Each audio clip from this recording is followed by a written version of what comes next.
I'm your host on Inside Vietnam. This is a fantastic market because of the strength of the population. You have to Vietnamize your content here. I would tell them to come on board, tell them what they like, or give them what they like. Vietnam is a very, very dynamic and exciting market.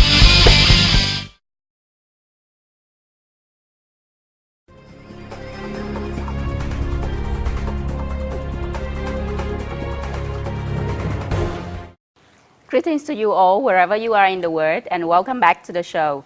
My name is Phi Nguyen, and I'm your host on Inside Vietnam. In December 2005, investment bank Goldman Sachs named Vietnam as one of the next 11 economies expected to be the next BRICS of the 21st century. And in a research report in April 2008, the bank called Vietnam the next Asian tiger in the making.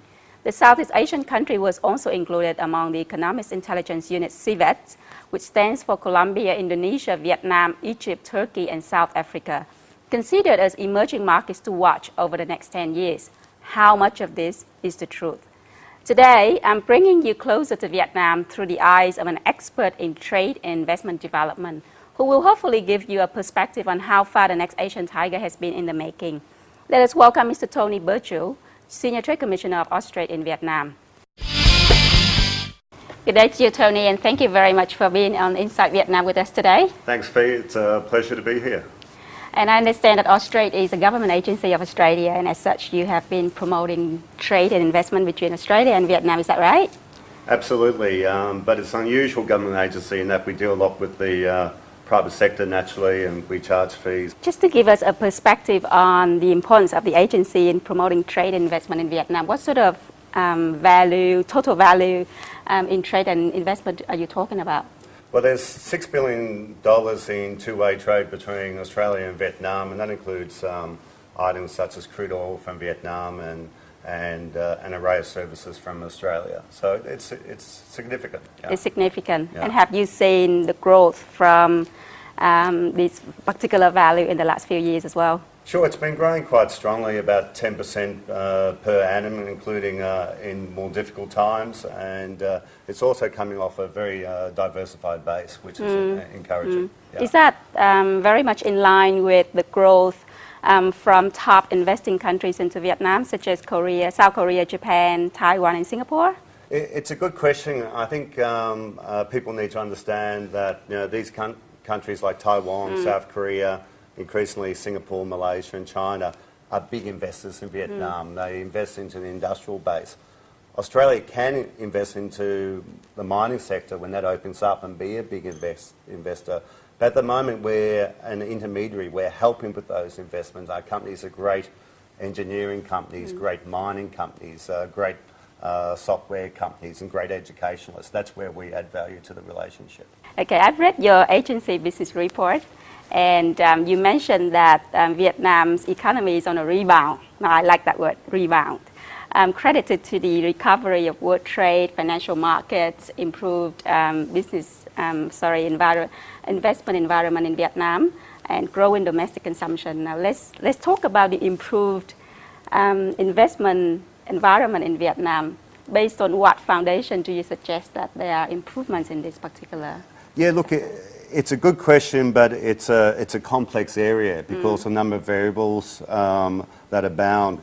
But what people need to realise is Vietnam's modern economy has been built on a particular model based on industrial manufacturing. That's where the Taiwanese factories, the South Korean factories are coming, invested, particularly around the south, around Ho Chi Minh. And while the economy's been growing about 8-9% over 20 years, in the industrial manufacturing growth's been about 20 to 25%. So that model's proven quite resilient. And what happened during the global financial crisis is that areas such as textiles and shoes actually didn't collapse. They actually remained quite strong because they're in international value chains, and the Vietnam economy and the Vietnamese people are very resilient and very dynamic. So that's been the saving grace for Vietnam over the last 2-3 years. But though for those sectors particularly, you're talking about textile, manufacturing, there has been a lot of reduction in terms of volume in the last few years, right? It depends on the sector, of course. I mean, some companies closed, but if you actually look at the figures with textiles, The Economist, for example, was predicting a drop of 30 to 40%, Wow. but the actual drop tended to be around 5%. So it actually proved quite resilient. Yeah.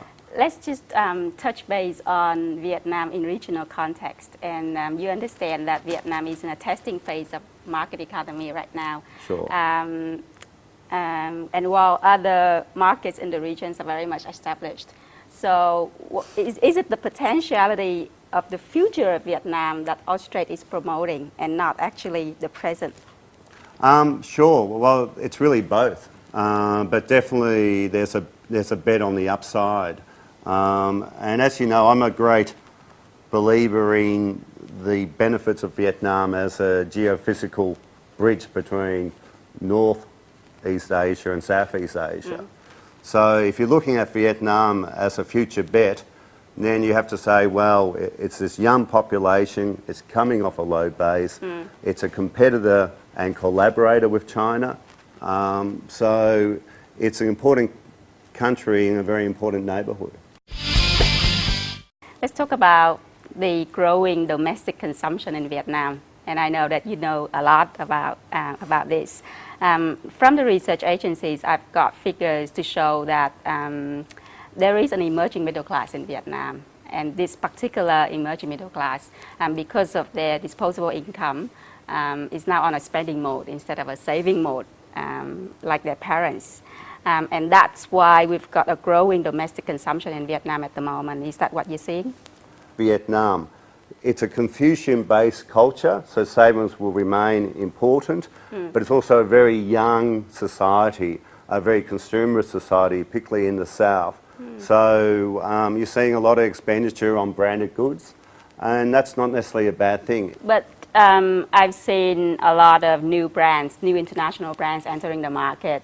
And I was thinking supplies right now is being driven by foreign companies in Vietnam to the domestic market. And the private and public sectors or companies in Vietnam are actually relying more on export at the moment, leaving the domestic opportunities to the foreign companies. Is that the case? I think that's a really good point, and that's certainly part of the story. But it gets back to the economic history. So we had this industrial manufacturing model. It's an export model. It's very similar to what China has achieved. Now the question for Vietnam is to go beyond that into more advanced manufactures, into more fast-moving consumer goods, into more service-type companies. And I'm a great optimist about the people here and the entrepreneurs here, such as yourself, and I think those people will fill those gaps. Yeah. What sort of timeline do you think there would be for Vietnam, though, to move from industrial or manufacturing into consumer sort of sector? I'm a former business journalist, as you know, Fee, so I always get put on the spot about timelines.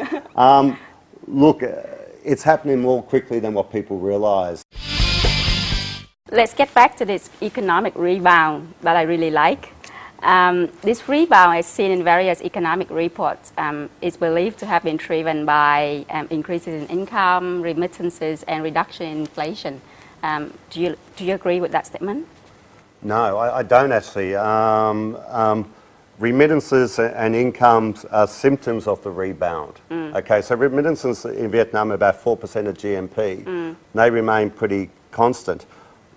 What created the rebound was the resilience of its industrial manufacturing and low-cost base, and its dynamicism based on the entrepreneurs and local business people to drive the economy forward. The income is simply, as I say, a byproduct of the growth. Let's go back to the regional context, because I like to put Vietnam in regional context. Sure, so do I. And Vietnam is seen as a very attractive destination in Southeast Asia. Let's put Vietnam in terms of APAC, Asia-Pacific regional context. Okay. How does Australia rank Vietnam as a destination in comparison to other markets in the region? Well, we rank it very highly. I think in terms of where it ranks in the region, and I'm a person who's worked in Indonesia, Taiwan, and also India. So I have a reasonable perspective in that regard, is that its potential is huge. It's got a very homogeneous population, a great geophysical location. So there's a lot of things in its favour. But at the end of the day, individual investors will invest in sectors, not markets. So if you're a mining house, you're not going to invest in Vietnam. You'll probably invest in Indonesia because they've got a more open mining law. If you're investing into industrial premises, depending on the value chain, it could be automotive, it could be something else, infrastructure, then Vietnam is probably looking at pretty good. I'm pretty sure when your clients come to you asking for opportunities in different markets in the region for investment opportunities, you basically advise some of the risks that each country would have in terms of investment. What would you say to your client if they are to invest into Vietnam? You're absolutely right. You have to give a very honest account about the risk profile of the market. The risks in Vietnam are, again, depending on the sector, is very important. But the regulatory environment, they need to understand that. They need to understand whether there's a state-owned enterprise in that area, because that state-owned enterprise will probably dominate the area. So what are they doing? Are they a partner or a supplier to the SOE? That's very important for them to understand. They need to understand who they're partnering with. Is there somebody reputable, somebody that we know and has a long history? And they need to understand about imports, human imports, industrial imports and so forth. They need to understand about transparency and corruption in the market as well. Tony, you mentioned to me once that Vietnam's regional position is to serve as a bridge between China and the ASEAN. Now, have you actually seen any of your clients strategically position Vietnam in such a way? Yeah, absolutely. It's not just the bridge between China and ASEAN, but between Northeast Asia, including South Korea and Japan and Taiwan and other players. But it's an important advantage Vietnam has. In terms of Australian firms doing well in this area, it's very important to look at our engineering and infrastructure firms. Companies like Minehart, Vietnam, Leighton's, Oricon, GHD, SMEC, SKM, they all have substantial presence here, and they also have substantial presence in Southeast Asia and Northeast Asia. So it's part of their conveyor belt of service, if you like. Do you think Vietnam will be very much like Singapore in the next 10 years or 20 years, be in the hub of the region? That's a tough question. Singapore's got a large head start, and you've got to remember, Singapore's what, 5 million people, Vietnam's 88 million people. It's a totally different equation. What Singapore has done has been phenomenal, but I think Singapore provides examples of where Vietnam needs to go. I've also heard a lot about Vietnam thinking of being the financial hub of the region. What do you think about that? I think that's a tall order at the moment. I think there's many things the State Bank of Vietnam has to do. I think they have to consolidate their banking sector. I think they have to bring in more transparent laws and regulations. And the stock market has to become much broader. The market is way too narrow. And the privatisation or equitisation program of the state-owned enterprises needs to accelerate. Would you say that the rate of privatization of SOEs in Vietnam is lower than some of the markets in the region? Yes. I mean, China's done a pretty good job in that area. And I spent 3 years in India, and India had a very similar landscape. But you'll see in India it's improving now as well. Of course, they're slowly allowing more competition as well. I think it's when the state-owned enterprises understand that it's to their own benefit for the economy to liberalise that they'll start letting go a bit.